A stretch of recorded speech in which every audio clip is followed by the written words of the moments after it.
Let's turn to Iraq now. And 20 years since the US troops invaded Iraq, and after years of fighting against terrorism and corruption, the country's president says Iraq is now turning a new page.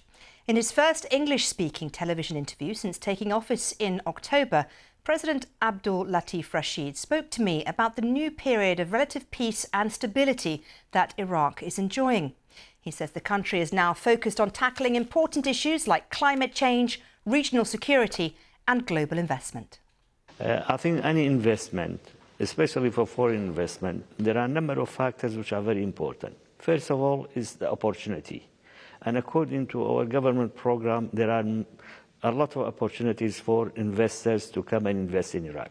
Second, the paramount factor which encouraged investors is safety and security in the country. And I'm glad to report that Iraq is enjoying a period of peace, safety and security for investors. There are other factors which really encourage investors to modify our rules and regulations regard to the procedures of financial transfer and at the same time fiscal policy, and improving certain rules and regulations which are attached to investors and the banking system. And the government is very serious to take actions along all these lines.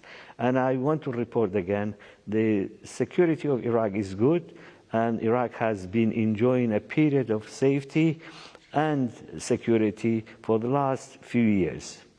What about corruption? There has been over the many years a worry about the level of corruption in Iraq. In fact, in a recent news article, the director of the Iraq Initiative at London's Chatham House said the system of corruption and political patronage is entrenched and has stifled any reform attempts for the past 20 years. What are you doing to address this? Well, corruption is a disease in any society, and it's a serious disease. We have to fight it, and we have to really put laws and enforce these laws against corruptions. We have taken serious actions. I know there are reports from outside, occasionally they mention corruption in Iraq. Iraq is not the only country which faces corruption. There are corruptions all over the world. But in Iraq, we have taken very serious steps. We haven't announced all the steps which have been taken because we want to act seriously on corruption. And actually, I want to mention that corruption for the last year or two has decreased in Iraq. And there are serious government policy to abandon and to take actions against corruptions in all the departments and all the ministries and all the government activities. Let's talk about foreign policy now, Mr. President, because it's a difficult balancing act, isn't it, for Iraq to maintain meaningful bilateral relations with Iran, which are, of course, important, but also to keep the United States happy by ensuring that Iraq doesn't in any way facilitate, even accidentally, the violation of US sanctions against Iran. How are you currently trying to maintain that balance between the two? Well, I'm glad to say, and I'm very happy to say that our balance of relationship is good with every country. We have very good and strong relationship with the United States, and at the same time, we have very good relationship with Iran, which is our largest neighbor in Iraq, and we have been in good relations with United States right from beginning, right from even before 2003, not Iraqi government, Iraqi opposition groups. And at the same time with Iran, continuous relationship with Iran. And I paid an official visit to Iran recently, and we outlined all our relationships with every country is based on Iraqi independent and beneficial contacts between the two countries or between any countries which we have. Not only with the United States and Iran, we have good relationships with all regional countries, and we have good relations with European countries. I don't exclude any country not to have good relationship with it. Mr. President, forgive me, Mr. President, the problem though with Iran, isn't it, is that you may enjoy good relations with Iran, but of course the United States at the moment does not. Does that not complicate things for you, given Iran's influence in Iraq? Well, it hasn't complicated more than any other countries. We have good relationship with the United States, and we are in touch with the United States, and we are in consultations with the United States on every step. And we are, at the same time, keeping good relationship with Iran, with other countries in the region. Let's talk about Iran and Egypt, because there are reports, aren't there, that Iraq will potentially host meetings between Iranian and Egyptian officials. Is there truth in that? And if there is going to be a détente between the two countries, how is that going to benefit Iraq? We hope to improve relationship with every country in the region. And we have played a part in improving relationship. I think the best example is the relationship between Iran and Saudi Arabia. And at the same time, the relationship between other countries. I think good relationship between our regional countries and even outside regional countries is for everybody's benefit. I think tensions and challenges doesn't lead to a good relationship between the different countries. I think we can solve all our problems through dialogue, through consultations, and through improving relationships. Do you think that was key then? How important was it that Iran and Saudi, started that rapprochement with each other? It's very important. It's not only important for the two countries, it's important for the regional countries, it's important for Iraq, and it's important for the other countries in the region. I think good relationship between our regional countries are the benefit of all the countries. Let's talk about the Iraqi population and the problems now facing people who are living in the country, particularly now that we see that Iraq is considered the fifth most vulnerable country in the world to climate crisis, according to the UN. Of course, it's suffering a drought in many parts. That's causing insecurity and displacement for many people. What is the government doing to try and change the effects of the drought, which have been severe in many areas of the country? I fully agree with you. Drought and climate change is affecting almost every country in the area, and we are having our share of it. And the government is very serious about it. We have taken serious actions regarding improvement of our water system, and at the same time dialogue with our neighboring countries. And furthermore, and the most important factor is to improve our water system in Iraq. I think we are taking very serious actions, but I agree with you. We suffered under the climate change, we suffered under shortage of water, and the basic reason for not tackling these problems was we suffered from the terror attacks and conflicts in Iraq for a long period of time. But the government's program is very clear, and we are taking a serious decisions and serious actions to improve the water system in Iraq and fight the drought and other factors which are related to drought. Let's talk about some other foreign affairs that are happening globally right now. In particular, what's happening in Russia. We saw some huge unrest over the weekend in Russia. What's your reaction to everything that has happened over the weekend in Russia? Yeah. Well, Iraq has suffered a long period of time of conflicts, war, internal war, outside war. So we are anti-war in every part of the world. So our really message and our advice and our recommendation is this war should be stopped and dialogue should start to solve the problem between these two countries, because this war is affecting everybody in the world. It's affecting European countries, it's affecting our countries, and it's affecting probably most of economy in the world.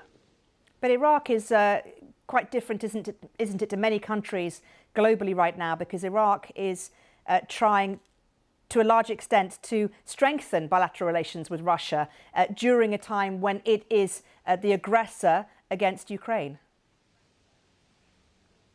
Well, we are trying to really improve our relationship, Iraqi relations with every country. And we are, as I said, we are friendly with every country in the world, and we are sending that message to every country in the world. That doesn't stop us from saying, recommending our ideas that stop, the war doesn't help anybody, it complicates matter, and this war is going to stop one day in the future. And the sooner it's going to stop, the better for everybody. And that the international community should put pressure on these two countries to stop the war and to stop the conflict and start negotiations. I'm sure even at the end, through negotiation, will both countries achieve their demands or come to some realizations of improving relationship. Mr. President, do you see parallels, like some people have been writing about in recent weeks, between the invasion of Ukraine by Russia and the invasion of Iraq by US-led forces 20 years ago? Oh, I think it's a different circumstances. I think the United States, when they came to Iraq, I don't consider it was an invasion. I think the Iraqi population, with all the nationalities, with all the religious groups, they wanted to get rid of dictatorships, because the dictatorship in Iraq challenged the international community, challenged Iraqi people, challenged regional countries. So the circumstances are entirely different. I think there wasn't, maybe a few individuals who were attached to the Saddam Hussein and the dictatorship. There wasn't any group or any political group or any section of Iraqi society was not against Saddam Hussein and was not asking for help to get rid of Saddam Hussein. It's been just over 20 years since the US-led forces entered Iraq, invaded Iraq. Do you and do the Iraqi people believe that was the right thing to do? I think, as I said, we asked for international community to help Iraq to get rid of the dictatorship. And that wasn't a secret message. It was an open message. Entire Iraqi oppositions, entire Iraqi populations were seeking international help to get rid of Saddam Hussein. This is one. But during the implementation of this program, obviously there were achievements, and at the same time there were some mistakes made. Hopefully in future we correct these mistakes, and we are in a better position to realize what was the right thing to do in Iraq and what was not at the same time implemented in a way we wanted it. That's the President of Iraq, Abdul Latif Rashid, talking to me. Well, let's discuss this interview now. I'm joined by Randa Slim, a senior fellow at the Middle East Institute. And thank you so much for taking the time to speak to us. And I felt very much, Randa, speaking to the President, that a lot of his answers are very diplomatic in the way that he was talking. You know, he didn't really give a massive amount away on many issues, particularly on the issue of Iran, which has been a thorny one insofar as the US is concerned. I mean, he's the president, and it's more a ceremonial post, and he has to be aware of all the political, political difficulties and challenges that exist for him and for the post of presidency in Iraq. But I agree with you. Iran is a big issue. Iran is strongly present in Iraq, and this is not going to change anytime soon. They have a large border. There are historical, religious, cultural, economic ties between the two countries. But at the same time, we have seen in 2019, you have large portions of Iraqi youth, burn Iranian consulate in the south of Iraq. And so I think the political space today in Iraq is not as welcoming, or let's put it, as strictly controlled by Iran as it used to be. It's becoming increasingly a politically contested space by Saudi Arabia, by Egypt, by Jordan, Iraq's Arab neighbors, and by the United States. And, it's interesting, isn't it, to look at that in terms of the rapprochement between Saudi Arabia and Iran, the potential rapprochement between Egypt and Iran, and the whole kind of geopolitical regional changes that could bring about, and particularly changes for Iraq. Yes, I mean, look, any kind of rapprochement, in this case, détente between Saudi Arabia and Iran, is good for Iraq. Any rapprochement between Iran and Iraq's other neighbors is good for Iraq. Iraq has always suffered whenever there are tensions, between the United States, like during the Trump administration, between the United States and Iran, between the Iran and Saudi Arabia. So any kind of détente, rapprochement between these former conflicting parties in the region, but also extra-regionally, is good news for Iraq. I mean, it removes the threat of Iraq again being a proxy theater for these parties to wage their conflicts and disputes on Iraqi territory. Randa, very interesting at the end when I asked him about whether he or the people of Iraq believe it was the right thing to do, the invasion by US-led forces. Clearly, that's the kind of diplomatic answer a symbolic president is going to give. But one does wonder, many people don't agree with that, do they? Correct. I mean, depending on who you ask in Baghdad, but also his answer is correct, is that you had large swath of the Iraqi population, particularly the Shia and the Kurds, who have suffered a lot during the Saddam dictatorship years. And so, whether it's the external opposition, but people inside, we know that, I mean, Kurds and Shia, but also a lot of Sunni have risen up over the years during the dictatorship years against Saddam. And so the invasion, it is an invasion, it is an occupation, no matter how you can, you want to reframe it, it is an invasion. But unlike, for example, in the case of Ukraine, in Iraq, you had a dictatorship, you had years of repression and oppression by this dictator against and killing. You had genocide committed against the Kurds, with the use of chemical weapons. So this is not the case in Ukraine. Ukraine, you have a democratically elected president, you have a population that pretty much supported, the current president, right, and did not call for the invasion. Randa Slim, good to talk to you. As always, thank you very much. Thank you.